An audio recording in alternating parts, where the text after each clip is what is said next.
starting with the new lesson, water resources. Okay. Now, you all are knowing that on earth, percentage of water is 71%. Yes. जितना भी अर्थ का जो area है उसमें कितना percent है? 71%. यस. और जिसमें से इस 71% का 33% हमारे पास मिलता है फ्रेश वाटर.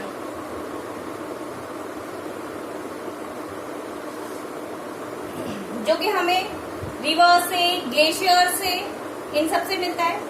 क्लियर? तो टोटल हमारे पास जो अवेलेबल फ्रेश वाटर है, ड्रिंकिंग वाटर है, यूजेबल वाटर है, वो हमारे पास सिर्फ कितना है? 3%. क्लियर? अगर हम इंडिया के अंदर बात करें तो टोटल अवेलेबल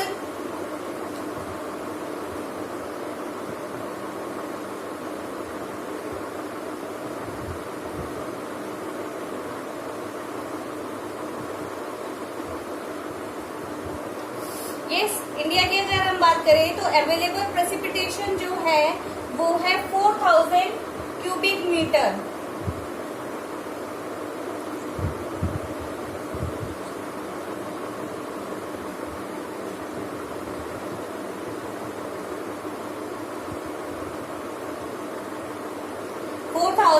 क्यूबिक मीटर, ये हमारे पास क्या है?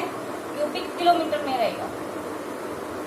ये हमारे पास प्रेसिपिटेशन यू ऑल नो कि वाटर का किसी भी फॉर्म से लैंड पर आना, चाहे वो हेलिंग हो, स्नो हो, ओस हो या रेनफॉल हो, कैसे भी इसका अर्थ पे आना, दैट इज प्रेसिपिटेशन. तो कितना करीब कितना आता है? 4000 क्यूबिक किलोमीटर. ठीक है. सरफेस वाटर और ग्राउंड वाटर, जो हमारे पास सरफेस वाटर है,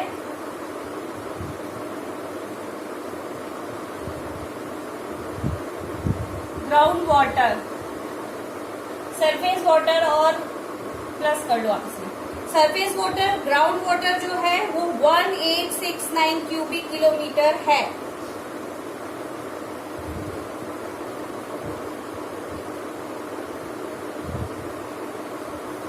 तो प्रेसिपिटेशन से हमें इतना मिलता है, सरफेस वाटर और ग्राउंड वाटर से हमें इतना अवेलेबल हो जाता है. ठीक है. और इसके अंदर जो हम यूज करते हैं वो इन दोनों का 60% can be put to use. तो जब आप नोट्स अपने प्रिपेयर करेंगे तो आप लिखेंगे कि अर्थ पे अवेलेबल वाटर इतना है, लेकिन फ्रेश वाटर इतना अवेलेबल है. फिर हम बात किसकी कर रहे हैं? इंडिया की. इंडिया के अंदर जो वाटर रिसोर्सेज जो हमें अवेलेबल है वो हमारे पास एक तो है प्रेसिपिटेशन के थ्रू और एक है हमारे पास surface water plus ground water. Clear? Precipitation के थ्रू हमें मिलता है 4000 क्यूबिक किलोमीटर और सरफेस वाटर और ग्राउंड वाटर के थ्रू हमें मिलता है 1869 क्यूबिक किलोमीटर, जिसमें से हम कितना परसेंट यूज कर लेते हैं? इसको 60%. ठीक है. तो अब एक एक इसको लेकर के चलते हैं, सरफेस वाटर रिसोर्स को लेके चलते हैं.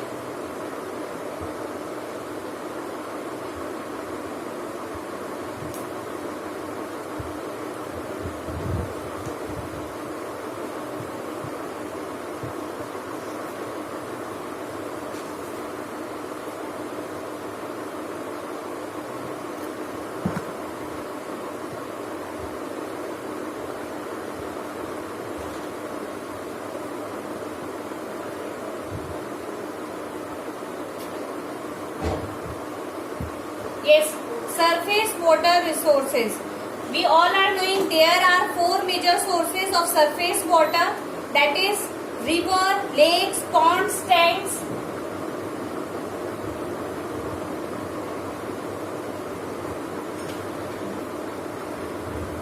Rivers, lakes, ponds, yes, tanks.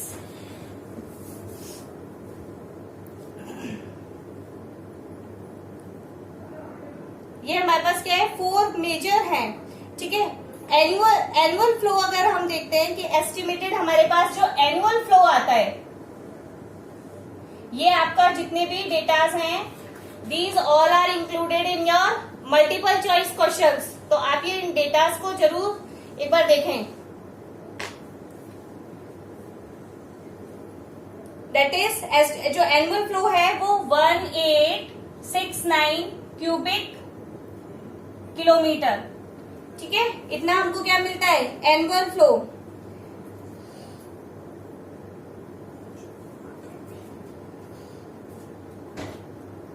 Tropical और अदर कॉन्स्टेंट से वी हैव 690 क्यूबिक किलोमीटर। अगर हम इसमें बात करें गंगा और ब्रह्मपुत्र प्लेन्स की,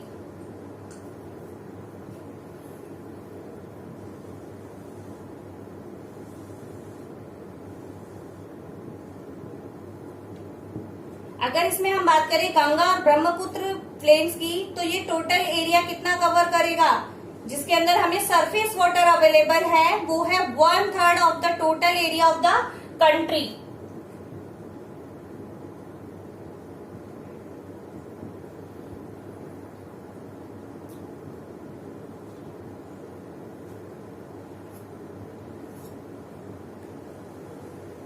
क्लियर?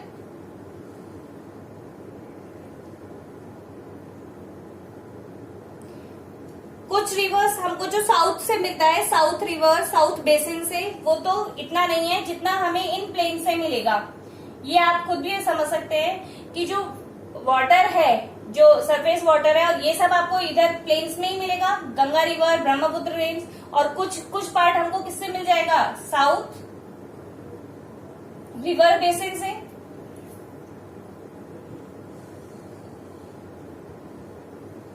ठीक है, लेकिन गंगा और ब्रह्मपुत्र प्लेन्स कितना कवर कर रही हैं, 1/3 ऑफ द टोटल एरिया, पूरी कंट्री का 1/3 उसका एरिया कवर कर रही है। तो ये आपके 3 इसमें मेजर पॉइंट्स हैं सरफेस वाटर में, जिसमें हमको सरफेस वाटर अवेलेबल किस किस से हो रहा है, एक तो रिवर्स से हो रहा है, लेक्स हैं, पॉन्ड्स हैं और टैंक्स हैं। जहां जहां भी इनलैंड एरिया के अंदर ये जो वाटर स्टोर है, वो ये क्या है, इन चारों से हमको मिल रहा है। ठीक है, अगर हम पूरे साल भर की बात करें तो ये हमें सरफेस वाटर कितना अवेलेबल है, 1869। ठीक है, और फिर इसके बाद हमने जो गंगा ब्रह्मपुत्र प्लेन है, ये कितना कवर कर रहा है, 1/3 of the total area of the country. ठीक है, उसके बाद कुछ हमको मिल जाता है साउथ रिवर बेसिन्स में मिल जाता है, सदर्न रिवर्स जो हैं। इसके बाद हम बात कर लेते हैं ग्राउंड वाटर। इसके विंटर भी हम देख रहे हैं, जो हमने पहले देखा था सरफेस वाटर, ग्राउंड वाटर, वो 1869 किलोमीटर है। ग्राउंड वाटर कैसे अवेलेबल होता है, by the method of percolation. ठीक है, पानी सरफेस वाटर जो होता है, जो सरफेस पे पानी इकट्ठा होता है, वो ड्रॉप करके क्या होता है, नीचे जाता है।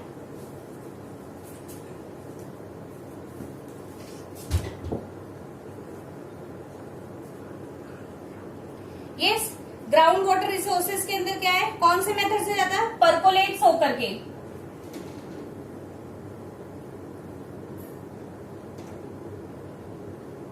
परकोलेशन लिख लीजिए। ठीक है,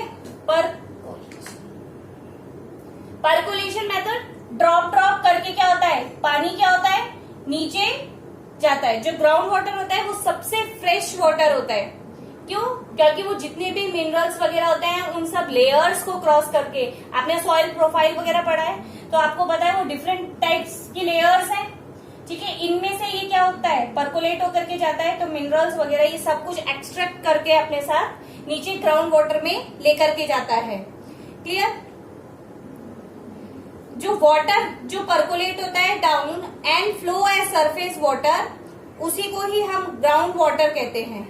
ठीक है, तो आप इसके अंदर आप डेफिनेशन लिख सकते हैं ग्राउंड वाटर की, कि ग्राउंड वाटर क्या करता है, परकोलेट होता है and flow as surface water. ठीक है, सरफेस वाटर की तरह ही वो क्या करता है, फ्लो करता है। अब टोटल जो रिप्लेनिशेबल ग्राउंड वाटर है, डेफिनेटली ये पानी जब हम इसको यूज कर लेते हैं, तो हम उसको यूज करने के बाद क्या करेंगे, सपोज करो इस वाटर को हमने क्या कर दिया, यूज कर लिया, तो यूज करने के बाद ये कहाँ आ गया, सरफेस पे आ गया। सरफेस पे आने के बाद ये वापस क्या होगा, परकोलेशन मेथड से वापस से नीचे जाएगा। ठीक है, तो कितना रिप्लेनिशेबल होता है, जो इसमें रिप्लेनिशेबल है वो 432 क्यूबिक किलोमीटर है। 432 क्यूबिक, इतना पानी हम वापस से इसको क्या कर लेते हैं, यूजेबल बना लेते हैं। ठीक है, आप मुझे एक बात बताओ, ये जो पर्कुलेशन है, ये पर्कुलेशन सबसे ज्यादा आपको कहाँ मिलेगा, जहां आपको सरफेस लेवल पे वाटर ज्यादा मिलेगा। तो डेफिनेटली हमको कहाँ मिलेगा, गंगा ब्रह्मपुत्र बेसिन या रिवर बेसिन के अंदर मैं कह दूं।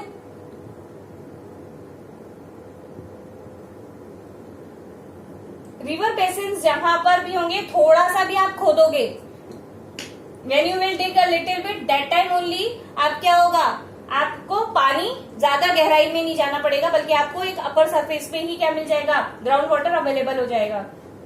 लेकिन अगर हम सदर्न पार्ट की बात करेंगे तो सदर्न पार्ट आपको पता है ये वैसे भी हमारा कौन सा है, प्लेट्यू रीजन है, रॉकी रीजन है।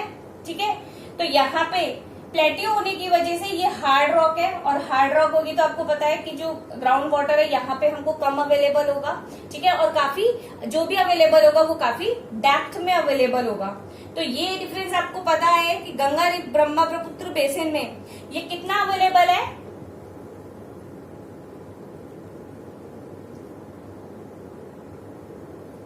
46%। ठीक है, कितना अवेलेबल है, 46% ऑफ द टोटल रिप्लेनिशेबल। जल्दी से वहां पर क्या होगा, जल्दी इस एरिया में ज्यादा रिप्लेनिशेबल हो जाएगा। ग्राउंड वाटर जो यूटिलाइजेशन है ये हाई है रिवर बेसिन के अंदर, डेफिनेटली यहाँ पर क्या होगा, जो यूज है इसका ये सबसे ज्यादा है। थोड़ा सा ही गहराई में हमको क्या मिल जाता है, वाटर अवेलेबल हो जाता है। ठीक है, इसके अगर हम बात, यानी कि अगर मैं ये कह सकती हूँ नदर्न पार्ट ऑफ इंडिया, अब आप नदर्न पार्ट के अंदर आप स्टेट्स अपने आप लिख सकते हो कि कौन कौन से स्टेट हो गए। ठीक है, तो स्टेट के अंदर आपके पंजाब, हरियाणा, राजस्थान, ये इधर वाले एरियाज हो ही गए। उत्तर प्रदेश, ये जहां जहां आपको रिवर बेसिन मिलेगा आप उन एरियाज में क्या लिख सकते हो, ग्राउंड वाटर यूजेबल बता सकते हो। और अगर मैं साउथ की बात करूं तो तमिलनाडु है, ठीक है, केरल है, और बाकी स्टेट्स आपके पास है छत्तीसगढ़।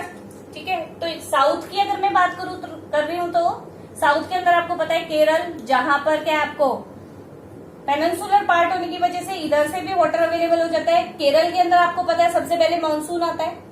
ठीक है, हैवी रेनफॉल होता है, हैवी डाउनपोर होता है। हैवी डाउनपोर होने की वजह से यहाँ पर भी क्या है, वाटर का लेवल जो क्या है बहुत ऊंचा रहता है। क्लियर, केरल हो गया, तमिलनाडु हो गया, कोरोमंडल कोस्ट पे होता है, आपको पता है जो लौटता हुआ मानसून है, रिट्रीटिंग मानसून है, रिट्रीटिंग मानसून से तमिलनाडु में होगी, और कोरोमंडल कोस्ट पे होने की वजह से यहाँ का भी जो वाटर लेवल है वो काफी अप रहता है। क्लियर, राजस्थान की अगर मैं बात करूंगी तो राजस्थान में किधर मिलेगा, जहां पर आपके पास चंबल रिवर बेसिन है।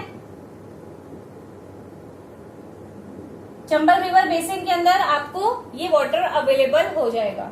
डेफिनेटली सीधी सी बात है, जहां पर भी वाटर रिसोर्सेज अवेलेबल है वहां पर आपको कौन सा टाइप का surface water available, ground water available है, या आप अगर वहां पे रिवर्स है तो किस टाइप से, जैसे डैम्स कंस्ट्रक्ट हो गए तो कौन कौन से वो रिसोर्सेज है जहां से आपको ये क्या मिल रहे हैं, वाटर अवेलेबल हो रहा है। अभी तक तो ये जितना था उसके अंदर हमने कौन कौन से डेटा देखे, हमने वो डेटा देखे कि कहाँ पर कितना जो इंडिया के अंदर कितना % हमको ग्राउंड वाटर अवेलेबल है, सरफेस वाटर अवेलेबल है। ठीक है, या रिवर्स में कितना है ये हमने भी इतना देखा है। अब एक बात करते हैं, आपको पता है लेगून्स और वाटर बैक वाटर्स। देखो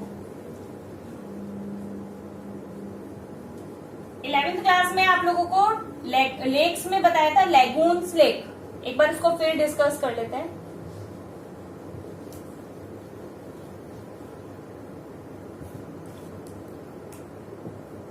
ये आप अपना पेनिनसुलर पार्ट है। ठीक है, यहाँ पे आपको पता है अरेबियन सी, इधर इंडियन ओशन, इधर बे ऑफ बंगाल। देखो आपको पता है इधर टाइड्स आएंगी, तो कई बार हाई टाइड्स आती है। हाई टाइड्स आती है तो क्या होता है, वाटर उछल के कहां चला जाता है, लैंड पर आ जाएगा। ठीक है, अब आपको पता है जब लहर आती है, जब टाइड्स आती है तो वो क्या करती है, इस तरह से आती है।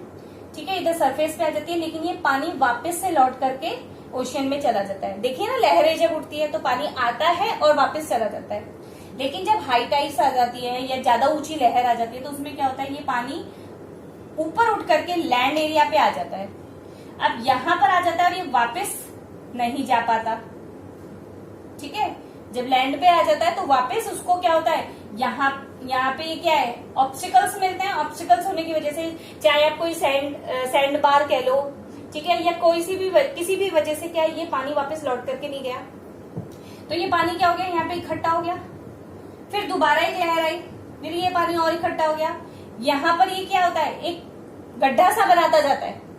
ठीक है, और उसमें पानी इकट्ठा होता जाता है, ये पानी वापस लौट के नहीं जाता है। और यहाँ पर ये जो पानी इकट्ठा है ये किसकी फॉर्म ले लेता है, लेक्स की फॉर्म ले लेता है।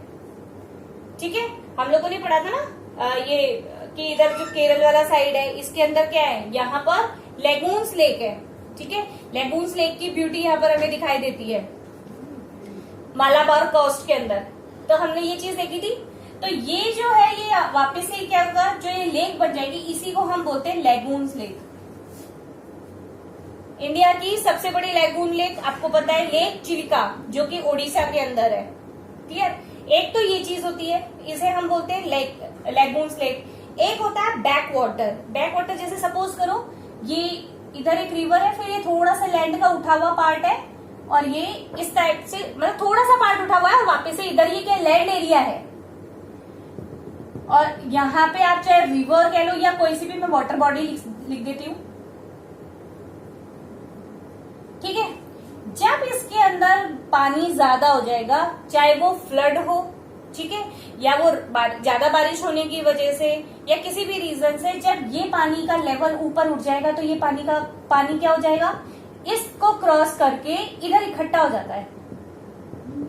ठीक है, और धीरे धीरे जब इसका लेवल कम हो जाएगा तो क्या होगा, ये इस तरह से बन जाएगा कि इधर भी ये पानी इकट्ठा हो गया और इधर तो ये है ही पानी, कोई भी वाटर बॉडी है।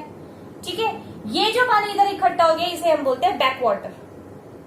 क्लियर, मैं आपको इसका एक पिक्चर सेंड कर दूंगी, आपको उसमें क्लियर हो जाएगा कि बैक वाटर किस तरह से दिखाई देता है। तो ये आपको कहाँ दिखाई देगा, मेनली आप इधर ही रीजन में देख रहे हो। इसमें भी क्या होता है, ये तो टाइड्स की वजह से बना।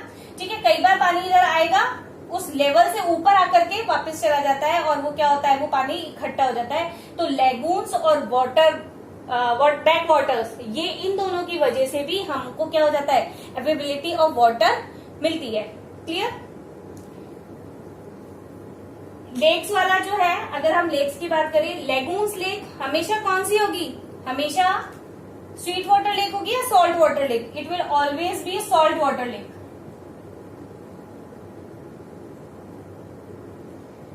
ठीक है, ये हमेशा क्यों, क्योंकि ओशियन से बन रही है। ओशियन का वाटर क्या है, इसमें बहुत ज्यादा सॉल्ट है और ये इधर आ जाएगा।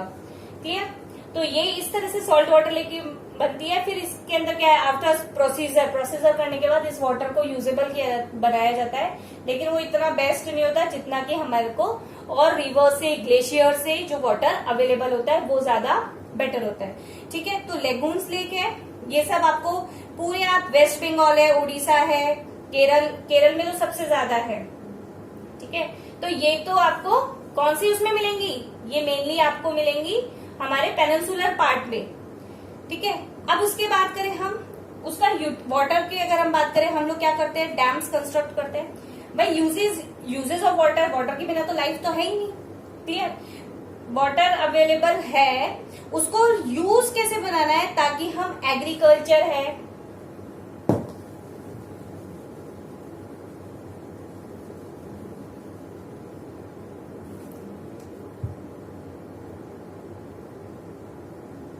एग्रीकल्चर है, इरिगेशन है, ठीक है, और इसका इलेक्ट्रिसिटी प्रोडक्शन है, पावर जनरेशन है, पावर का जनरेशन करना है, और हमको ड्रिंकिंग वाटर भी चाहिए, यूज फॉर एनिमल्स भी है। तो सब चीज को यूज देखते हुए जो कुछ प्रोजेक्ट्स बनाए हुए हैं, यानी कि कुछ डैम्स को कंस्ट्रक्ट किया हुआ है, ठीक है। कुछ का काम तो क्या है, एक या दो उसको पूरा करना है, लेकिन कई ये जो इतने सारे हमारे एम्स हैं, इन डैम्स को कंस्ट्रक्ट करने के लिए इन्हें बोला जाता है मल्टीपर्पज प्रोजेक्ट।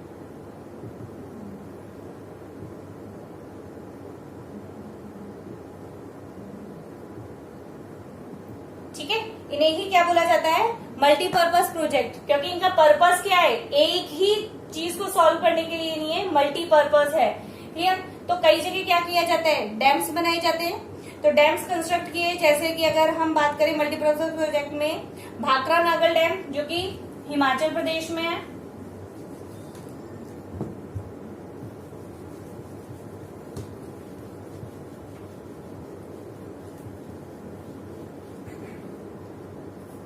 मेनली अगर हम बात करें डैम्स की, इनको कहां कंस्ट्रक्ट किया जाएगा, जहां पर हमारे पास प्लेट्यू रीजन है, या फिर जहां पे रिवर्स क्या है, पेरिनियल नहीं है, सीजनल रिवर्स है, कि भाई बारिश हुई तो इन रिवर्स में पानी आएगा। जैसे कि हमारे अलवर के अंदर आप देखते हो रूपा रेल है, ठीक है। तो इसके अंदर क्या होता है, जब बारिश आती है, आप जाते हो ना नतनी का बारा, तो वहां पे आप देखते हो जब बारिश होती है तब उसमें पानी आ जाता है, और पानी जैसे ही उस बारिश कम होती है, उसका लेवल धीरे धीरे कम होता क्या हो जाता है, उस रिवर में पानी ही नहीं रहता।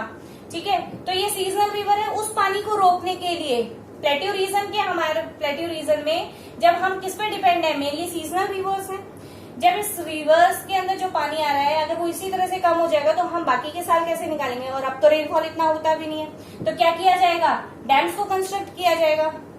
डैम्स को कंस्ट्रक्ट किया जाएगा तो वो उनका पर्पस क्या है, नॉट ओनली वन, कुछ तो सिर्फ एक इलेक्ट्रिसिटी या वाटर को स्टोर करने के लिए है, लेकिन बहुत सारे डैम्स ऐसे कंस्ट्रक्ट है जो कि क्या है, मल्टीपर्पज प्रोजेक्ट्स है। तो भाखरा नागल की अगर मैं बात करूं,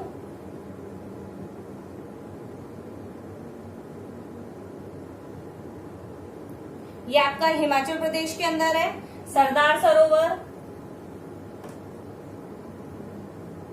ये आपका गुजरात के अंदर है, ठीक है। और एक हमारे पास दामोदर वैली प्रोजेक्ट है,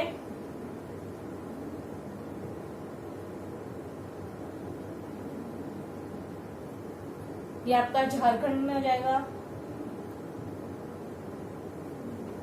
क्लियर। तो ये सारे क्या है, मल्टीपर्पज प्रोजेक्ट्स हैं।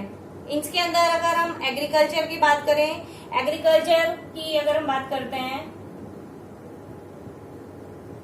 तो हम क्या यूज कर रहे हैं, 89% surface water,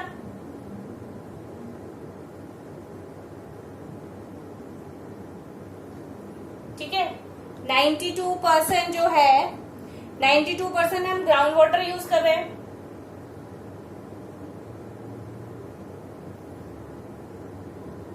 for agriculture only. Clear. बाकी अगर हम इंडस्ट्रियल सेक्टर की बात करें,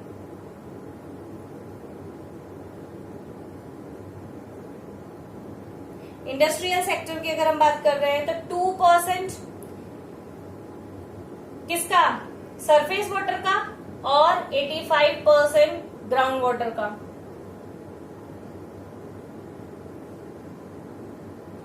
डोमेस्टिक पर्पस भी यूज करते हैं सरफेस वाटर का। डोमेस्टिक में जो है अलग अलग इसको जो बाइफर्केट किया हुआ है, वो सरफेस वाटर का 9% है, ठीक है, और 3% ग्राउंड वाटर।